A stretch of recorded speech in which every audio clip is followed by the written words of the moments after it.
What did you get done? The Femilift and the Duo. And PRP? And PRP, yeah. So how long ago was it that you had that done? January, I think, wasn't That's it? right. Yeah. It was 7 months ago. And why did you get it done? Just to have more, sensation, vaginal orgasm. So when you started, did you identify any problems at all? Not particularly, just more I just wanted more sensation overall. And so how would you say your experience has been? It's been good. Staff has been great.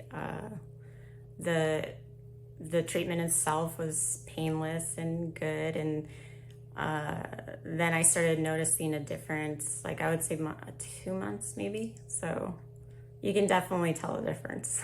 Awesome, good. So what in sensation? Yeah, sensation has been more longer, like a better sensation and like a longer. The climax is longer? Okay, and intensity? Yeah, the intensity is much more. Wonderful. So would you recommend this procedure? I would recommend this procedure, yes. Good, good. Thank you so much.